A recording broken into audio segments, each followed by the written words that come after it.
Hi. So, summer is really happening in Montpellier. It's like 30 degrees, the sky's really blue, the cicadas are chirping, everything's really funky. So, we're going to go to England for 3 weeks. Tomorrow morning, we're going to leave Montpellier, we're going to drive to Bilbao, which is in northern Spain.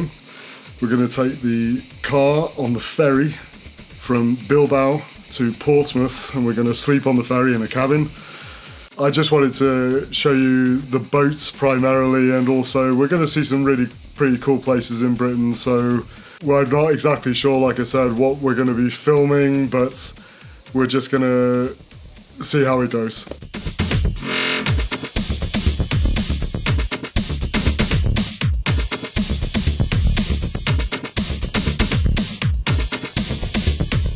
So we made it. I'm filming this in our apartment in Bilbao the day after we travelled. It was a drive of around 700 kilometres. We were driving all day from 8 in the morning until 6 in the evening. It was pretty cool. We drove from Montpellier to Toulouse and then up the line of the Pyrenees all the way up to like northern Spain. Almost all of it was on motorways. It was pretty epic. We saw some really awesome scenery. Obviously we had to stop at a bunch of service stations. They're a pretty particular experience in France, especially during the summer, so I just wanted to show you what that was like. They're really busy, and this is only just the start of the summer holidays. It gets really crazy in the middle of the summer.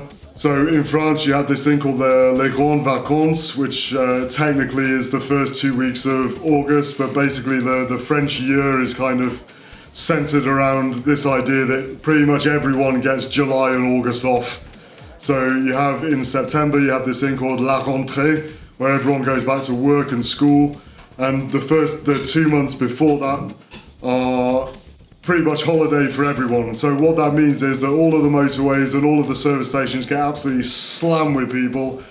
This one that we stopped at, it really is only just the start. It was pretty busy. They're really expensive, the service stations, and I just thought you might be interested in seeing a bit of what goes on a French motorway. Apart from that, the drive was cool. On the French side, it was nice. The usual mix of sort of straight motorways and toll stations. They're called station de péage. You just pay by card and the barrier goes up, or Fiona pays by card and the barrier goes up.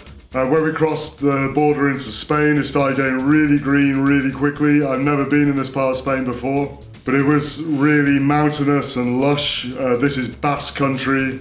So first of all, we went round San Sebastian, which is the first city that you come to when you cross the border from France into Spain. And afterwards we went on to Bilbao. So there were lots of tunnels on these motorways, and of course, lots of toll booths. This is something when you travel around Europe, you tend to get used to this, is paying to travel on motorways. It's really normal. So the apartment we're staying at is in a residential area in South Bilbao. The area that we're staying in, what would you call it, the neighborhood, you call it the quartier in French, is really lived in, lots of bars and supermarkets. So we didn't really have too much time to look around, just enough time to get some food and relax. We did have a bit of a walk around, but we're getting the boats today, early this afternoon, so we really just had to get some food and come back and relax and go to bed. So this morning we had to go shopping. We're going to prepare all the food, which is what everybody behind the camera is doing now. We're going to be on the boat for around 30 hours in total. So if we don't carry enough food to eat, it means we have to eat in the restaurants on the boat. Obviously it's incredibly expensive. It's something that we want to really avoid that. The apartment itself is pretty amazing, actually. Here are some shots that I took of it last night. They're a bit sketchy, so sorry about that. We were all a bit tired. There are 3 bedrooms, 2 bathrooms, fibre internet. It's about $130 a night, so really quite pleased with the way it turned out. We just needed somewhere to stay before we get on the boat today.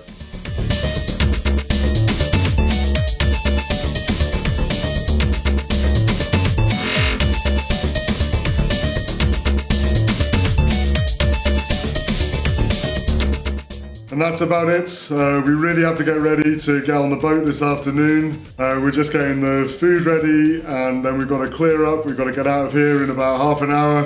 If you have any questions about anything you've seen in this video, just leave me a comment and I'll try and answer them. And apart from that, in the next video, I'm going to show you what it's like to take a family of 5 and a car on a ferry from Spain to Britain. Take care.